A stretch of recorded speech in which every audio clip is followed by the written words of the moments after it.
Bueno, para mí es un honor estar acompañándoles, lamentablemente, pues de forma virtual, pero igual un caluroso saludo desde Costa Rica.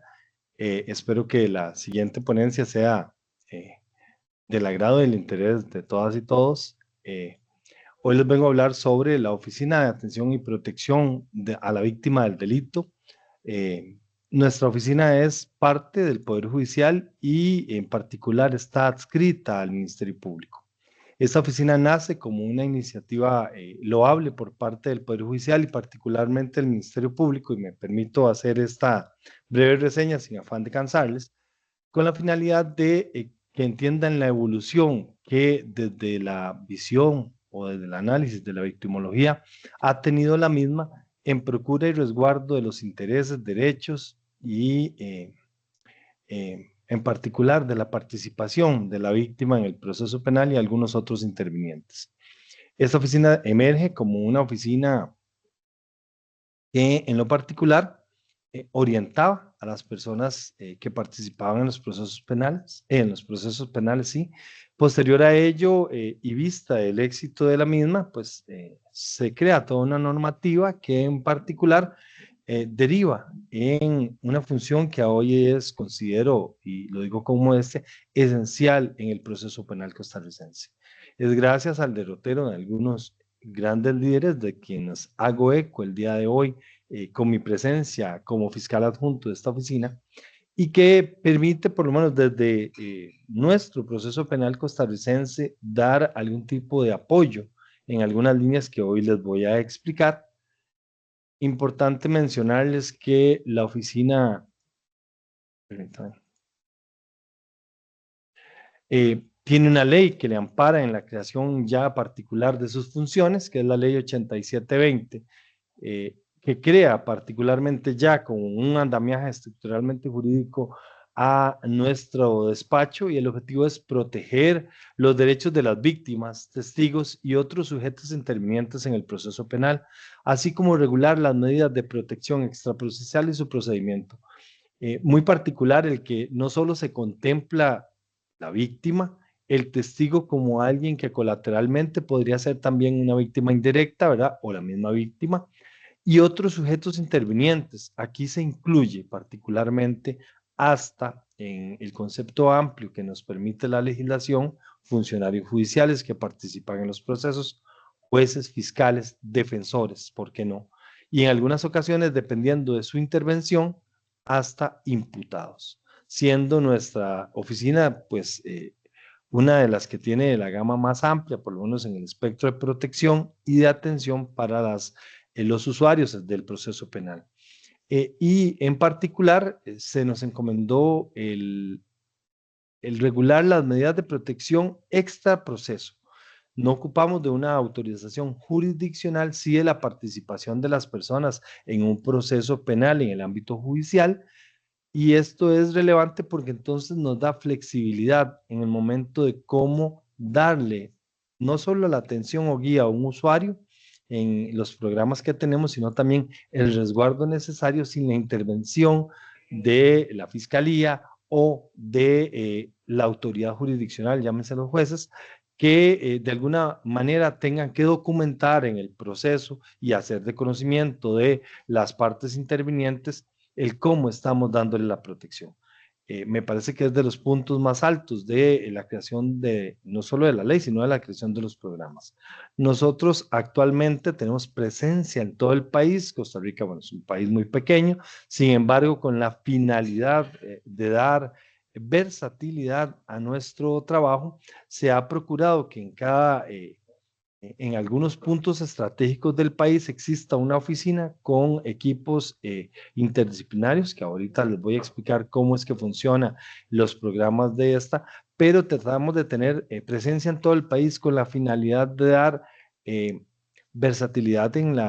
la protección, en la atención de los usuarios, tener presencia realmente en todo el país, en los distintos circuitos judiciales donde se ejerce la materia penal, y algunas otras particulares que tenemos, como es la modalidad PISAF, que es una plataforma integrada de servicios de atención a víctimas de violencia principalmente intrafamiliar y de violencia contra las mujeres, que permite dar una atención especializada a este tipo de víctimas que en lo particular son poblaciones vulnerabilizadas y con algún tipo de limitación en cuanto al ejercicio de alguno de sus derechos, y nuestra presencia en estas plataformas, además de por un designio de la Corte Suprema de Justicia, quien les habla o quien ostenta el puesto de jefatura, la Oficina de Protección, tiene la coordinación técnica y administrativa de estas plataformas, también se inmiscuye en todo lo que es el trazado de estrategias para la atención de víctimas de violencia doméstica, que en estas plataformas, como les mencionaba, se integran atenciones desde los servicios de familia hasta los procesos penales en los cuales también intervenimos, tratando con ello de dar una atención integral realmente a las víctimas y participando la oficina activamente en estos procesos para poder pues brindar de mejor forma nuestros servicios. Los principios que informan nuestro trabajo y que están previstos y presupuestos en la ley 8720 son el principio de protección, el resguardo a la integridad física, a la vida humana y a la seguridad y la libertad. Es uno de los pilares del trabajo que hacemos en esta oficina. En particular, es importante mencionarles que este principio en realidad lo vemos de manera ampliada, y sobre la base de este principio creo que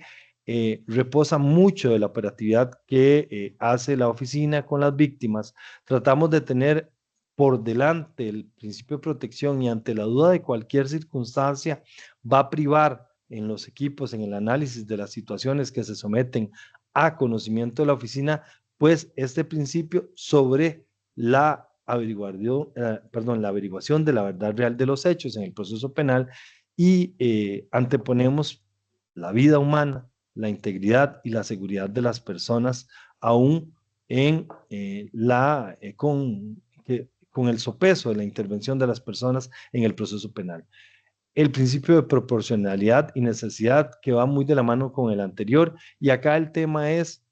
valorar realmente si las medidas son necesarias y proporcionales al riesgo que se considera latente en contra de una persona que participa en un proceso penal. Es importante analizar acá que las medidas que nosotros establecemos son fuera del proceso, como les mencioné, y en tal sentido, las acciones que podemos ejercer, las ejercemos, llamémoslo así, desde un ámbito administrativo, en resguardo de las personas dentro de un proceso penal. Y eso es muy particular porque nos da esa libertad de acción que les mencionaba, no someterlo al conocimiento del fiscal, no someterlo al conocimiento del juez, y por ende no documentarlo en el expediente judicial. Con ello nos garantizamos una acción más confidencial, como el segundo principio, pero también más proporcionada y ajustada a las necesidades de procurar la integridad, la salvaguarda de la integridad física de las personas y la vida. El tercer principio que informa nuestro trabajo es el principio de la confidencialidad. Dadas las circunstancias que les he mencionado, que estamos fuera del proceso penal, lo importante es que si somos actos que se podrían considerar de algún modo administrativos en el ámbito jurisdiccional o judicial, perdón, acá lo importante es que todo lo que se documente en nuestros procesos de protección o en nuestros procesos de atención deben guardar fidedigma confidencialidad, no pueden ser ni de conocimiento ni de las partes en el proceso penal ni de terceros. Y esto pues garantiza a las personas que participan que en la transparencia nos den la información de calidad necesaria para poderles procurar una protección que realmente sea proporcional y necesaria con el riesgo o el nivel de riesgo que afrontan.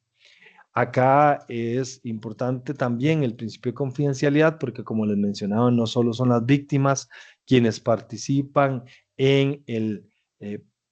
los procesos que nosotros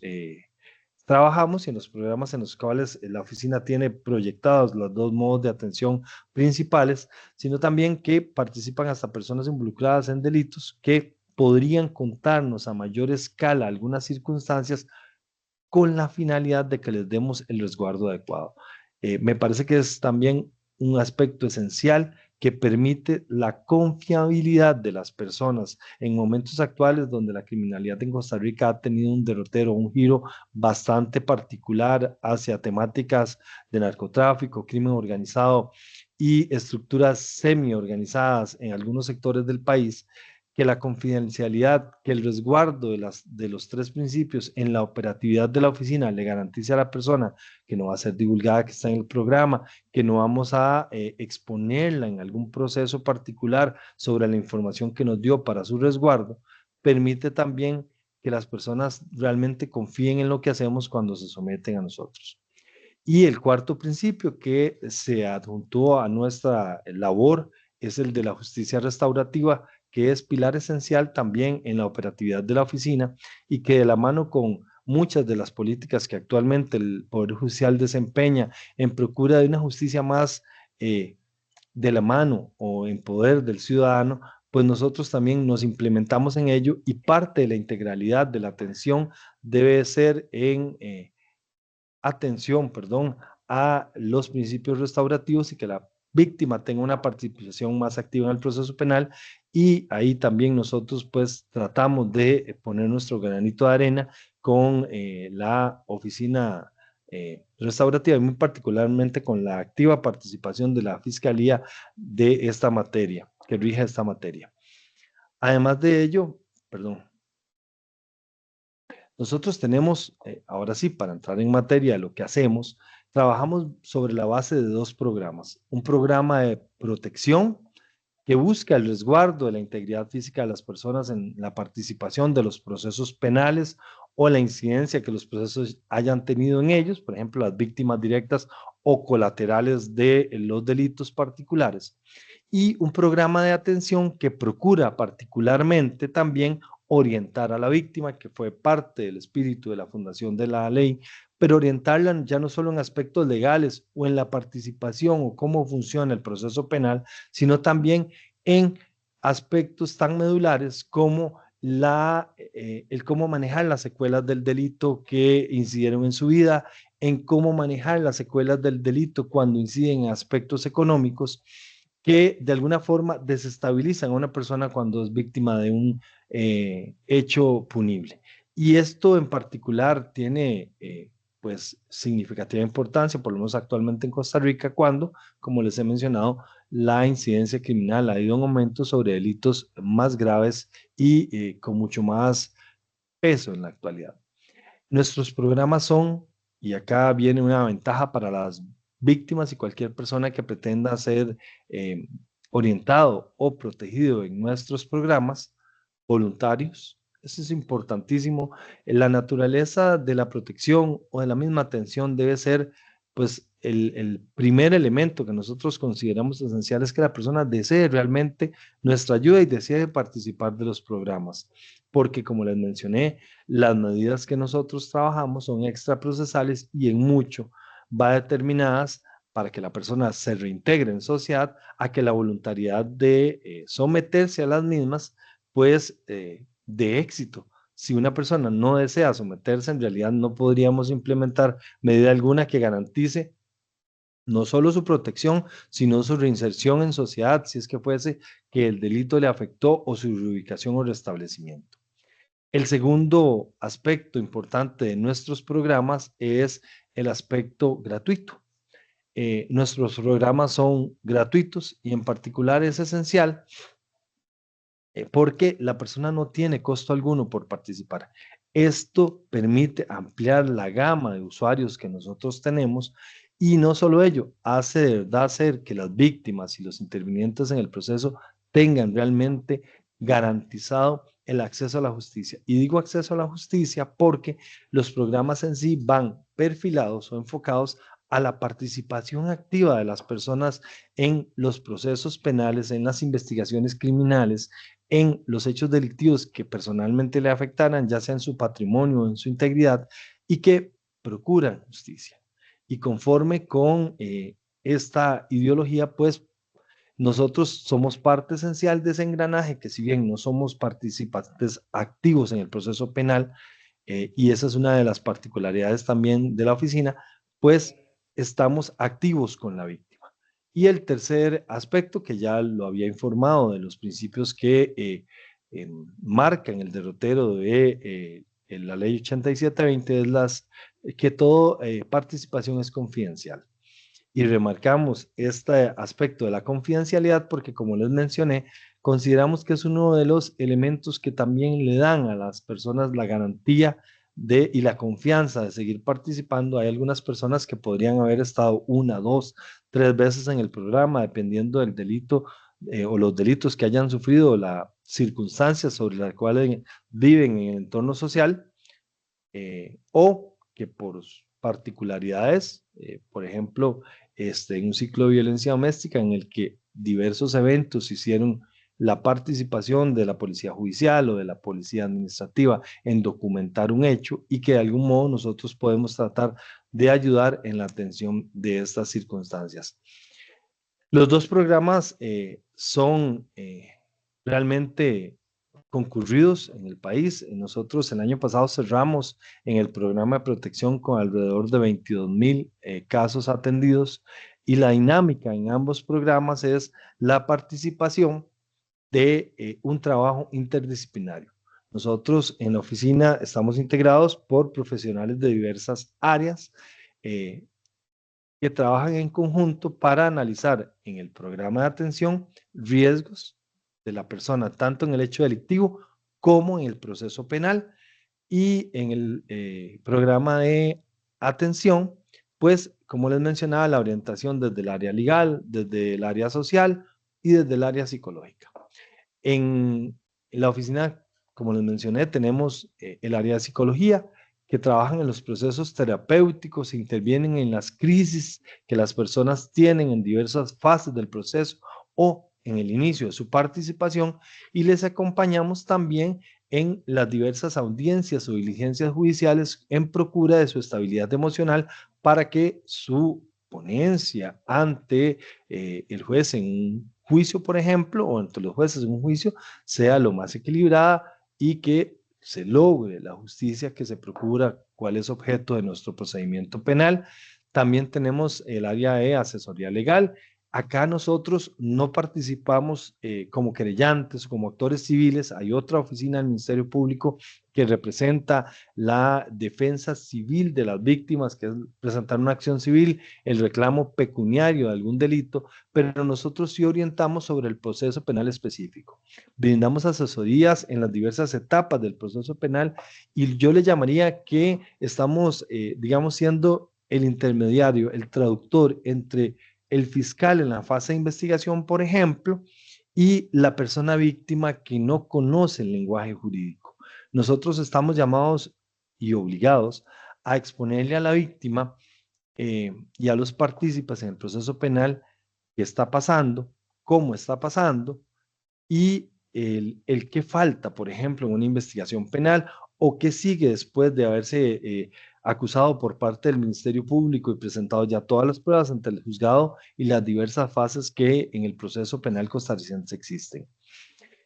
Esta asesoría permite a la víctima estar informada durante el proceso, tener claridad y, ¿por qué no?, tener un consultor en algún sentido de las actividades jurisdiccionales o del ámbito auxiliar jurisdiccional, sea la fase de investigación, sea en la fase posterior de la acusación, hasta el debate o juicio, si es que se diera, que permita visibilizar con palabras claras, con una orientación sencilla, qué está pasando y cuáles son los efectos que la acción de la Administración de Justicia tienen para conmigo como víctima. Y este es un aspecto que se logra a través de las asesorías legales que se plantean en diversas modalidades, y que una de las mejores oportunidades que se pudo haber pensado, nosotros brindamos asesorías legales hasta telefónicas, para que la persona no tenga que perder en el trajín del cotidiano diario de su trabajo, su vida, pues el tiempo de trasladarse a alguna de las oficinas. Desde el área de trabajo social, nosotros hacemos referencias a instituciones. Evidentemente, si bien nosotros en la oficina, y ahorita amplio de ello, tenemos un fondo especial para protección de víctimas y la atención de las mismas, lo cierto es que es un fondo que deriva del presupuesto del Poder Judicial, y por ende pues llamémoslo coloquialmente, es una bolsita pequeña en comparación a la operatividad que nosotros tenemos. Clave ha sido a lo largo de los años que han pasado y de quienes me antecedieron como jefaturas, tener estrategias con diversas entes, tanto estatales como no estatales, para poder en el ámbito social poder recanalizar a las personas. Y el área de trabajo social, los trabajadores sociales de la oficina trabajan en algunas de estas labores, es la referencia a estas instituciones para poder colaborar con la víctima y poder resarcirle, tal vez no sería la palabra, pero sí reinsertarles en la sociedad si el delito les descolocó en alguna fase de su situación económica o personal. Hacer valoraciones de ingresos y egresos para poder establecer si ocupamos dar o no ayudas económicas, que en la legislación actual ese es el concepto que usamos. Sin embargo, acá lo importante es que como manejamos fondos públicos, son fondos del Poder Judicial, tenemos que hacer valoraciones que permitan realmente justificar que las ayudas que damos están amparadas en un marco de necesidad del usuario y no que sea un beneficio. Y me parece que es una de las formas de control dentro del ámbito de la administración y del manejo del erario público que mejor podemos manejar, y es estas valoraciones de ingresos y egresos de los usuarios para poder entender que aunque pudiese ser una persona que podría proyectar en lo general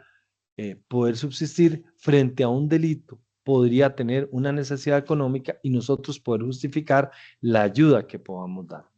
Y bueno, ellos hacen proyectos de vida en el desarrollo de habilidades y destrezas, permiten, como les decía, reinsertarse, buscar un nuevo trabajo si es que hay que reubicarse porque el riesgo es muy alto y debo renunciar al mismo. En los delitos de trata es esencial porque nosotros acompañamos a las víctimas de trata, más allá de las estrategias gubernamentales que existen por aparte del Poder Ejecutivo, en poder reinsertarles en o reajustarles en el aprendizaje de nuevas habilidades o oficios y con ello pues eh, reorientar y reencaminar su vida mientras les acompañamos en todo lo que es el proceso penal. Y está el área de criminología que analiza la incidencia criminal en las zonas donde ocurren los hechos que las personas denuncian, analizan el récord criminal de las personas imputadas y últimamente en un análisis muy particular estamos haciendo también el análisis victimológico de quienes acuden a nosotros para poder entender en realidad el impacto que ocupa esta persona en la ayuda que pueda dar la oficina. Ese análisis victimológico lo hacemos desde un perfil, por llamarlo así, en que podamos entender eh, quién es la persona, si ha tenido participación o no, porque ahora es esencial acá en nuestro país en organizaciones criminales, si está colaborando con la Administración de Justicia, porque todo ello nos permite hacer un análisis más riguroso en el ámbito de protección de cómo ubicar a esta persona, de cómo manejarle y cómo ayudarle en salir de la influencia si es que está en un grupo criminal y poder salvaguardar su vida esencialmente. Eh, Acá les muestro el modelo de abordaje que actualmente ejecutamos. Es un modelo que realmente tiene toda una línea de eh, producción, diría yo, y perdónenme la palabra si es que no calza, pero es que va hilando claramente el manejo de el programa de protección en particular. Se recibe la denuncia, ingresa el caso. Nosotros hacemos un abordaje que consta de 7 pasos para poder ir identificando riesgos, ir identificando el perfil de la persona y, por qué no, de los victimarios en particular. Entrevistas especializadas que analizan los factores de riesgo, de ser necesario la ejecución de medidas que implica, y ahí es donde va el tema del gasto público, gastos de protección y ayudas económicas en procura de la estabilidad económica y psicológica de la persona, porque en mucho la afectación de un delito también afecta en lo económico, pero incide más en el tomar el valor de participar o seguir participando en el proceso penal. Y intervenciones interdisciplinarias, que es esto que les decía, que todas las disciplinas, más en el ámbito de protección, participan, analizan La valoración de riesgo que menciono en el tercer círculo del modelo de abordaje es importantísima porque no se hace solo por un profesional, se hacen por las diversas disciplinas para poder entender las diversas incidencias del hecho y poder encontrar una solución más armónica en la participación de la ejecución y la imposición de medidas extraprocesales. Luego estarían los seguimientos, que es las revaloraciones que hacemos para poder ir valorando si las medidas que tomamos fueron eficientes en minimizar o, por qué no mejor, neutralizar el riesgo de la persona y con ello, pues estar considerando que logramos de algún modo la finalización del fin del programa, que es pues el haber logrado extraer a la persona sin excluir la participación del proceso del riesgo que inicialmente identificamos. Y de manera muy particular, pues cerramos nuestra intervención con una resolución o resoluciones que van desde la modificación de las medidas para seguir avanzando en el proceso de protección o la revocatoria y el finiquito con la desaparición del riesgo. Tenemos fases interlocutorias también de apelaciones y de revocatoria cuando la persona no está de acuerdo en las medidas que hemos dado a lo largo del proceso, principalmente cuando las variamos, y es una oportunidad que se da a la víctima, al usuario, entendiendo que nosotros en la amplitud del principio de protección que informa nuestro trabajo, como los mencioné anteriormente, pues le permite a la víctima que revaloremos, que reanalicemos y que en superioridad de jerarquía podamos revisar de alguna forma si las medidas impuestas por un equipo estaban ajustadas a una necesidad de la persona o si no, o si habían otras de alternativa mejor que convenieran para la víctima y convenieran para la oficina. En ese sentido, pues, el modelo de abordaje es integral. Me parece que, eh, como les digo, yo apenas llevo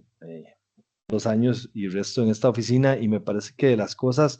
que mejor puedo decir es que como usuario, en algún momento como fiscal de la República, he tenido la oportunidad de ver la eficiencia del programa y el crecimiento del mismo. Me permití incluir un poco de datos estadísticos que más allá de los números es para ejemplificar los retos que hoy tiene la Oficina de Protección y Atención a la Víctima en Costa Rica y que creo que en muchos de los países que comparten el foro pues han vivido, pero que para nosotros es una debacle creciente, acelerada en los últimos 3 años, diría yo, tal vez me animo 2 años, y es el tema de qué atendemos. La oficina surge como una idea, les mencioné al inicio, de orientación. Se orienta con el decreto de la ley 8720 a atender ciertas necesidades de las personas que participan en el proceso penal, pero los delitos que atendía la oficina hace unos cuantos años han variado y han retado a quienes integramos hoy la Oficina de Atención y Protección, pues a tener que buscar nuevas herramientas y procurarlas y estar en la construcción de las mismas. El dato que les presento ahí es solo de los homicidios dolosos en Costa Rica, para ejemplificarles. En la década entre los 80 y los 90, 1980, 1990, el total de casos era de 1.176 en toda la década, sumados todos los 10 años. En Costa Rica, en el año 2024, la cantidad de casos por homicidios dolosos fue de 907 casos. Se condensa el reto que tiene la oficina porque esos 907 casos no tienen víctimas, solamente víctimas colaterales, familiares, vecinos, testigos, amigos. Nosotros no solo protegemos a la persona que sufrió el hecho delictivo, que en este caso, en el tema de los homicidios, pues evidentemente no podríamos atender, pero sí sus familiares, el entorno, que resguarda o tiene en particular la persona que falleció y las personas que de alguna u otra forma pudieran haber sido testigos o participan en las investigaciones criminales que ya per se por el tipo de delincuencia, pues ya implica un riesgo particular en su participación en el proceso. Y si vemos el promedio de cantidad de habitantes por delito que teníamos para aquel año, era de 4.4 por cada 100.000 habitantes. Al año pasado, 2024, estamos hablando en promedio de 15.56 por cada 100.000 habitantes. El incremento es abismal y esto incide mucho, yo creo que y todos lo compartimos, con algunas particularidades también de la reacción de la población. Escuchando a quien me antecedió, parte de las cifras oscuras que no podemos contabilizar maximizarían el dato particular del tema. Y por último, pues los móviles que tenemos ahí, que son, que antes eran delitos por robo, riñas, y actualmente en el 2024, como les mencioné, sicariato, problemas de crimen organizado y demás. Y en cuanto al tema económico, que incide también en el desarrollo de la delincuencia, para la década que les mencioné, habían mejores oportunidades laborales y actualmente aquí en Costa Rica pues tenemos un tema de desempleo y desigualdad social. Acá otra mención de los homicidios por ajustes de cuentas, que para el año 2014 eran solo 3 y para el año 2024 rondamos ya los 615 delitos. Por último, me permito solo hacerles mención de algunas de las labores que estamos haciendo en la oficina. A raíz de esta incidencia criminal, hemos procurado la reforma de algunas leyes que permitan ocultar y mantener esa confidencialidad, como es la ley de contratación de administración pública, que en Costa Rica obligaba a los entes estatales a publicar cualquier contratación, cualquier compra que se hiciera, y nosotros procuramos que se nos estableciera en confidencial. Decretamos varios reglamentos, el autónomo, el organizacional, para poder decir cómo vamos a trabajar, el reglamento ejecutivo de la ley 8720, que permite establecer y tener conceptos más claros de cómo proteger, y de manera muy particular implementamos el concepto de costo de protección y costo de atención, para no hablar de ayudas económicas a una persona protegida, sino hablar del costo que tiene el Estado y el Poder Judicial en inversión para proteger y atender a un usuario y a una víctima dentro de un proceso judicial. Estamos procurando la reforma de la ley 8720 para que estos conceptos tengan un asidero mejor, pero ya estamos trabajando con estos conceptos. Estamos trabajando con aspectos de niveles de riesgo de los usuarios y de los casos en particular, para poder dar mejores atenciones integrales de protección. Estamos creando nuevos instrumentos de valoración de riesgo que permitan ajustarnos a esta realidad que les mencioné y que a grandes rasgos pues pueden ver es grave, por lo menos en nuestro país. Y hemos modificado el sistema de cómo analizar los lugares de hospedaje en los que resguardamos a las víctimas, pidiendo a la Corte una apertura en la utilización de algunos otros instrumentos, con la búsqueda de que sean locales, no por el costo, no por el pago o el precio que tenga una tabla de la Contraloría General de la República, sino más bien por el nivel de protección que le pueda dar estos sitios o estos lugares de hospedaje a quienes protegemos. Y por último, pues estamos actualizando los protocolos de actuación, tanto en el ámbito de protección como en el ámbito de atención. Eso es a grandes rasgos lo que hacemos en la Oficina de Protección a la Víctima en Costa Rica. Evidentemente, nuestro eje central son las personas que por alguna razón han tenido que participar en los procesos penales, y de manera particular, pues, que desde el Poder Judicial tratamos de dar atención a estos usuarios. Nuestro ámbito de aplicación, solo para cerrar, es en el ámbito penal. Desearíamos trabajar en otras ramas de los procesos judiciales, sin embargo, nuestra operatividad es poca. Tenemos apenas 200 funcionarios, más o menos 200 funcionarios trabajando, incluya a nivel administrativo las personas que nos colaboran, y esto en realidad limita la capacidad operativa, además de la designación de recursos que tenemos limitado para la actuación. Agradecerles la atención, espero haber podido permear un poco de lo que hacemos en esta oficina y transmitirles lo que considero, y lo digo con modestia, es una oficina que se vuelve esencial ante tiempos violentos y que esperamos ser parte del eje de la procura de justicia para la sociedad costarricense. Gracias y buena tarde.